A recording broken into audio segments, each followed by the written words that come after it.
O Senhor colocou no meu coração hoje estar meditando em Lucas 13, de 10 a 13, que diz: Jesus estava ensinando numa das sinagogas do sábado. Estava ali uma mulher que tinha um espírito de enfermidade. Havia já 18 anos e andava curvada e não podia de modo algum endireitar-se. Vendo-a, Jesus chamou-a e disse: Mulher, estás livre da tua enfermidade. E impôs-lhe as mãos e imediatamente ela se endireitou e glorificava a Deus. Essa é uma história também muito bonita, muito legal, onde nós vemos que Jesus, ele vê a mulher, ele vê a pessoa. Jesus, ele enxerga onde estava aquela pessoa. Nesse caso aqui, não é que nem o cego de Jericó, que clamara ao Senhor para ter misericórdia dele, ou do que estava paralítico e levaram ele até Jesus pelo telhado. Aqui a Bíblia fala que estava perto de Jesus uma mulher. E essa mulher tinha uma enfermidade. E Jesus, vendo-a, chamou e a curou. Nesse ponto me chama muito a atenção, por quê? Porque aqui a palavra nos diz que Jesus está atento e vendo todas as coisas. Ele vê você, ele me vê, ele vê todas as situações que estão acontecendo ao mesmo tempo. É claro que, nesse caso, aquela mulher, ela estava próxima a Jesus. É claro que, como ela estava próxima a Jesus, o coração dela estava propenso a Cristo. Ou seja, ela estava com o coração dela, com a mente dela, com a intenção dela no Senhor. O Senhor viu isso. O Senhor viu. E o Senhor, localizando ela no meio da multidão, ele a curou. Ela teve esse passo de se aproximar de Jesus, de dar o sinal que ela queria se aproximar de Cristo. Esse passo que ela deu, Cristo a aceitou e a libertou. Bom, mas outros pontos aqui que são extremamente interessantes, porque nós estamos vendo aqui a libertação desta mulher. Se a mulher foi liberta, ela foi curada, é porque ela tinha uma situação, ela tinha um problema. Nesse caso, me veio a estar meditando no problema desta mulher, porque aqui está dizendo no versículo 11, estava ali uma mulher que tinha um espírito de enfermidade. Isso já nos leva numa questão que talvez algum de vocês pode até não saber, mas algumas doenças que nós temos não são doenças meramente físicas. Por exemplo, causadas por algo natural. Existem doenças que são causadas por espíritos malignos. E como isso acontece? Ela estava 18 anos com esta enfermidade. E a palavra é bem clara. Ela tinha um espírito de enfermidade. Quando é um espírito de enfermidade, ela estava sendo atacada por um demônio. E este demônio estava deixando-a com essa deformidade. Ela andava curvada. E quando Cristo a viu, Cristo a libertou deste espírito de enfermidade. Para que um demônio possa nos atacar alguém, tem que ter dado a esse demônio alguma legalidade. O que é uma legalidade? Algo muito ruim que ele se aposta daquilo e apronta com a gente. Eu vejo até grandes, como eu posso dizer, evangelistas que relatam que em determinados momentos da sua vida eles eram acometidos de dores terríveis, de situações que os deixavam travados, a coluna travava e outras coisas mais. E não era algo meramente físico. E até essas pessoas relatam que era espiritual. E quando se toma uma posição, este demônio, este espírito, ele é expulso, a pessoa foi liberta. Mas isso é o passo final que nós estamos vendo aqui no nosso texto. Agora, vamos voltar no início, a 18 anos antes, ou um pouquinho antes até que isso. Por que que essa mulher ficou nessa situação? Isso que me chamou mais atenção. Porque o milagre é fantástico, é incrível. Mas a causa, nós precisamos pensar e analisar a causa. O que causou um mal tão grande na alma desta mulher que deu liberdade para o demônio fazer algo tão terrível com ela? Bom, pelo que nós sabemos pela Bíblia, né, por relatos, o que pode causar isso normalmente é uma mágoa.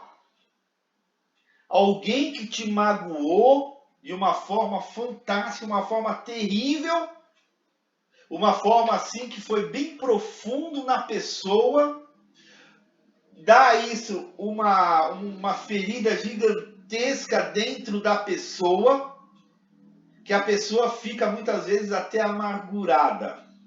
E isso dá liberdade aos espíritos, por exemplo, esse de enfermidade e outros. Um desapontamento. Alguma pessoa que te desapontou de uma forma também muito grande. Muito grande. Por exemplo, você confiava numa pessoa e essa pessoa fez algo de muito grave. Ou ela fez algo que te desapontou, que te traiu, que fez algo em você que abriu uma brecha gigantesca na sua alma. Uma frustração também é um outro ponto, onde nós estamos esperando fazer alguma coisa, que algo aconteça, que nós estamos lutando para alguma coisa virar realidade, nós estamos construindo algo em nossa vida e de repente dá errado. Cria-se uma frustração muito grande dentro de nós. E isso também pode dar essa legalidade para coisas más acontecer. Uma traição é um outro ponto que pode acontecer nessa situação. Alguém ser traído. A traição normalmente ele destrói uma outra pessoa. Não importa se quem traiu foi o homem ou a mulher ou o homem, não importa. O resultado dessa traição, normalmente, ela deixa uma situação totalmente devastadora que cria muitos problemas, muitas situações, coisas terríveis.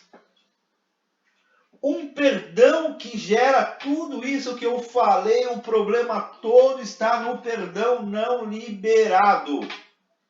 O perdão não liberado causa um peso gigantesco para a pessoa, causa algo assim muito ruim, que dá legalidade para o inimigo não deixar que você seja abençoado, para não deixar que Deus possa te entregar aquilo que você merece. Um perdão que você não conseguiu dar, um perdão. A palavra é muito clara nesse ponto e nós temos relatos de várias pessoas que por não perdoar chegaram a ter doenças como, por exemplo, o câncer. E câncer é terrível também. nós vemos aqui que no texto ela vivia encurvada. O viver encurvada limitava ela de formas muito grandes. Por exemplo, vendo essa situação específica relatada na Bíblia, se você for imaginar uma pessoa que vive encurvada, qual que é a primeira coisa que ela não consegue fazer? Andar reto. É óbvio, né? Você fala, é claro, se ela vive encurvada, ela não consegue andar reto. Uma pessoa encurvada, normalmente ela está sempre olhando para o chão. Ela tem que fazer um esforço para poder, um esforço grande com seu pescoço aqui, para poder olhar para frente. Ela não consegue olhar para o alto. Então é uma pessoa que está sempre com aquela situação, tendo que se esforçar para pelo menos olhar para frente. Ele não consegue, com aquela dor gigantesca, apreciar muitas vezes os bons momentos da vida. Não consegue apreciar as coisas belas, as coisas que as outras pessoas estão fazendo para elas, as maravilhas, as coisas boas que estão acontecendo ao seu redor. Essa pessoa não consegue desfrutar. Por quê? Primeiro que ela tem uma dificuldade muito grande em realmente olhar para os lados, ver a sua situação. Porque uma pessoa encurvada, ela está com a sua coluna basicamente travada. Então ela precisa fazer um esforço muito grande, não só para olhar para frente, como também para estar virando o seu corpo. Isso numa matéria física. Numa matéria sentimental, muitas vezes essa pessoa não consegue deixar que outras possam lhe fazer o bem. Por quê? Porque a dor que ela sente é muito grande. Ela perde a sua visão. Outra coisa que a palavra nos diz, que logo me deito e pego no sono, quando nós estamos em Cristo, no caso dela, isso dificilmente deveria acontecer. Com aquelas dores, que na hora que ela deitava, grandes chances daquelas dores virem, talvez até um pouco mais intensas, né? E podia ser muito difícil ela ter uma noite de sono boa. E uma outra coisa que nós precisamos como ser humano é demonstrar o nosso afeto e dar e receber o afeto, por exemplo, abraçar alguém. Quantas vezes eu já vi relatos de pessoas que foram conseguiram liberar perdão, que foram curadas através de um ato simbólico de um abraço, que desencadeou muitos outros sentimentos onde essa pessoa foi liberta. Por exemplo, essa mulher, ela não tinha como abraçar. Se ela estava toda curva para frente, se esforçando para poder olhar como que ela ia conseguir abraçar alguém. As dores dela deviam ser terríveis. Nesse caso aqui, nós vemos que essa mulher tinha muitas situações complicadas e difíceis na sua vida. Essa mulher, ela passava por situações muito ruins.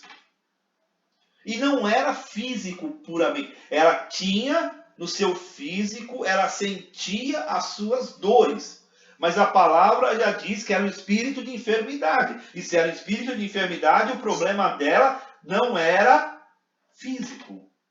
Era psicológico. Era na alma. Era profundo dentro dela.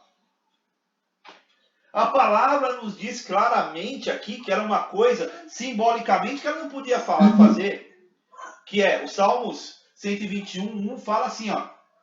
Eleva os meus olhos para os montes, de onde me vem socorro. O meu socorro vem do Senhor, que fez os céus e a terra. A dor dela era tão grande que ela não conseguia elevar os seus olhos, não poderia contemplar a beleza do firmamento. A situação dela estava muito complicada. Por quê? Como eu comentei, era de caráter espiritual a doença dela. Muitos problemas que nós temos nas nossas vidas cotidianamente, que muitos vão no médico, fazem exame, tomam remédios, passam por tratamentos e o problema não sai. Porque não é um problema físico, é um problema espiritual. Essa mulher fez o que ela devia ter feito.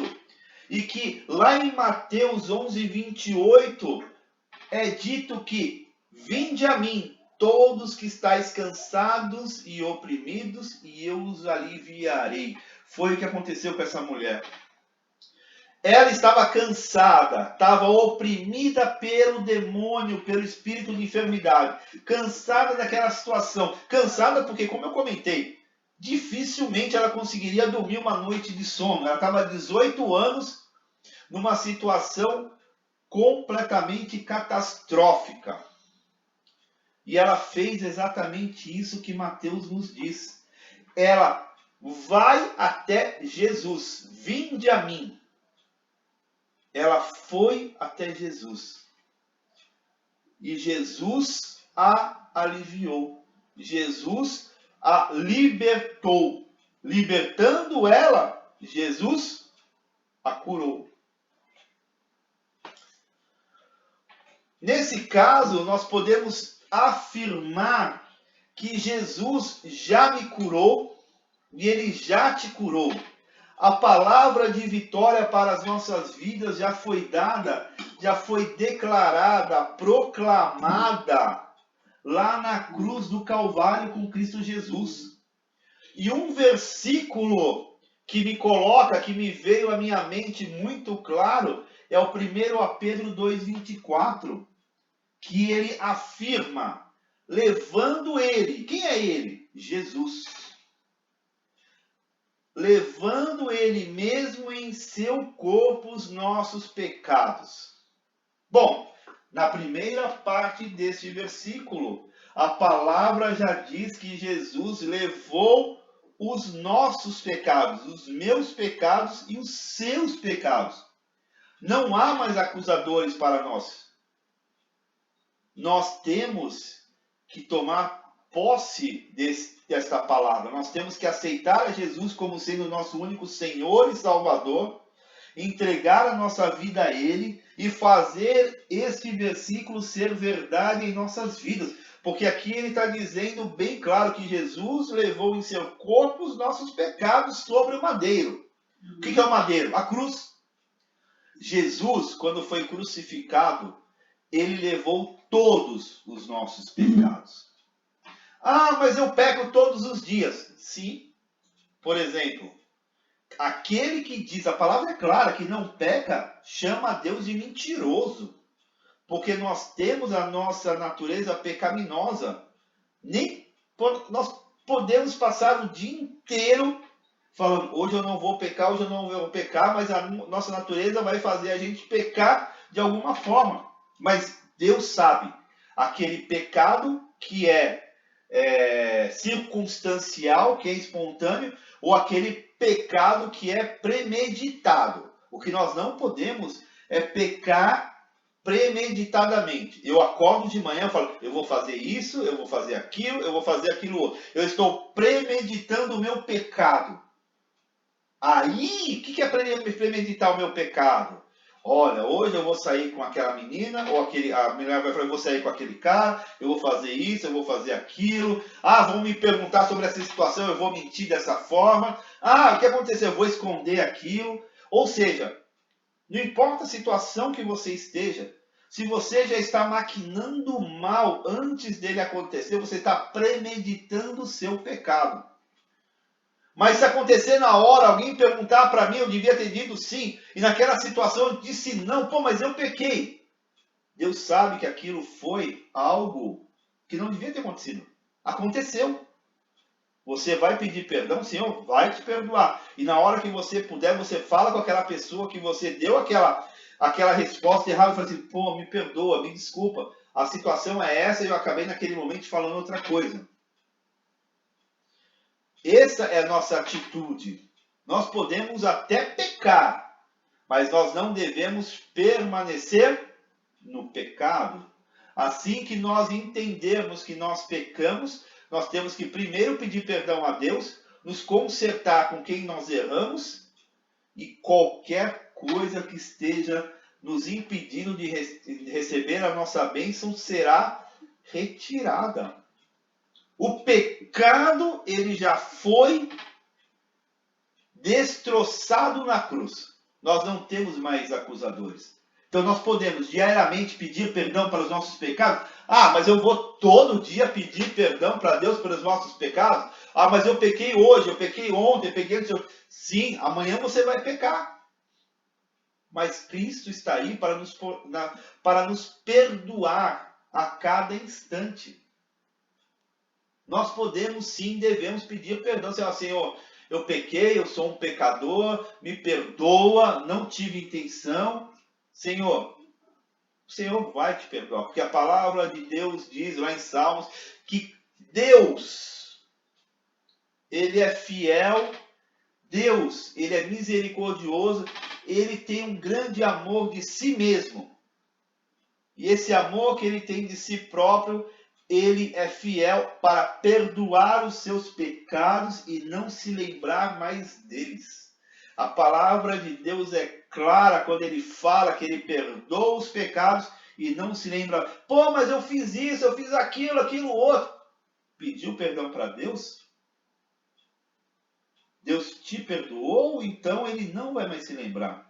Eu tive um relato de uma pessoa, isso faz muitos anos, que ele teve uma visão e ele estava com essa preocupação dos pecados, os pecados. Aí Deus deu a ele uma visão, como se passando um filme. Deus estava passando um filme da vida dele. E tinha alguns momentos da vida dele que estavam totalmente borrados. Não dava para saber o que estava acontecendo. Mas ele sabia que aqueles momentos, aquelas cenas, aqueles trechos que estavam todos borrados, eram todos pecados. E Cristo ministrou na vida dele. Deus ministrou falando que quando Ele perdoa, os seus pecados são totalmente aniquilados. É um borrão. Mas a palavra diz que eu tenho que me arrepender e largar do pecado para que Deus me perdoe. Se eu me pedir perdão e continuar no pecado, Deus não vai perdoar. Agora, olha só que interessante a continuação desse versículo. Ele fala que, para que, mortos para os pecados, pudéssemos viver para a justiça, viver para Cristo. Como a palavra diz, vivermos para Deus. E o versículo termina com: e pelas suas feridas fostes sarados. Num versículo só, está afirmando que Jesus, Ele perdoou os seus pecados e Ele já sarou as suas feridas, as suas dores, as suas enfermidades. Nesse caso, nós estamos vendo claramente aqui a ação de Deus. Deus já liberou o seu perdão e Deus já liberou a sua cura. Você tem que perdoar. Quando eu vejo esse versículo, aquela mulher falando de Jesus, sabendo que Jesus representava quem era Jesus, para que ela tivesse sido curada, certeza que ela pediu perdão primeiro pelos seus pecados, para Deus, do seu íntimo, ela se arrependeu dos seus pecados. No momento que ela se arrependeu dos seus pecados, ela liberou perdão para todos que tinham magoado ela, frustrado ela, machucado ela. E nesse momento, Deus pôde curá-la, libertando do espírito da enfermidade que estava assolando ela por 18 anos. No seu caso, na sua vida, no seu coração, pode ser que você está até mais de 18 anos numa situação terrível, sendo massacrada, sendo pisoteada, sendo humilhado. Mas Jesus está dizendo aqui, perdoa. É difícil? Claro que é. Se fosse fácil, não tinha ninguém que não era perdoado. Não tinha ninguém que não pediria e desse perdão. Mas a chave da sua vitória é o perdão. Como eu tinha contemplado no começo, alguém pode ter te magoado, alguém pode ter te desapontado, alguém ou alguma situação pode ter dado uma grande frustração, alguém pode ter te traído, alguém pode ter causado alguma coisa que te deu um ódio, te fez gerar no seu coração um ódio muito grande, e outras situações. É difícil? Claro que é.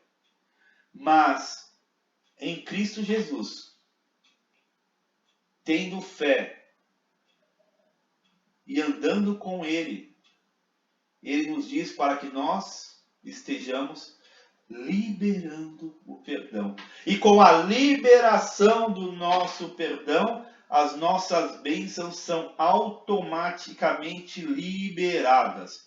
E o Senhor vai nos abençoar. E o inimigo, o espírito ou qualquer outra coisa que esteja te atrapalhando é retirado da cena. Ele é retirado da jogada. E não haverá mais nenhum acusador para você. Libere 1, 2, 10, 1000, não sei quantos perdões. O suficiente para que você tenha paz consigo e para que o Senhor possa te abençoar. Oremos. Pai querido, Pai amado, só o Senhor é Deus, só o Senhor salva, liberta, transforma.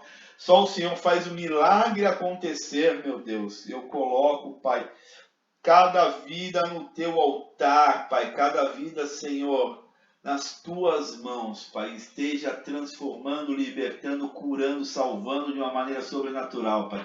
Que cada vida possa ter a oportunidade de te aceitar como sendo o seu único Senhor e suficiente Salvador, sabendo que o Senhor, sendo Deus, desceu dos céus, viveu a nossa vida, sofreu por nós, para nos perdoar e para nos curar. Morreu a nossa morte lá no madeiro, da forma mais humilhante que existe. Ressuscitou, para que pudéssemos ter acesso novamente a Deus. E agora está com o Pai, preparando as nossas moradas, preparando o nosso lugar. Que cada um possa ter esta chance, essa oportunidade, esse privilégio de te aceitar.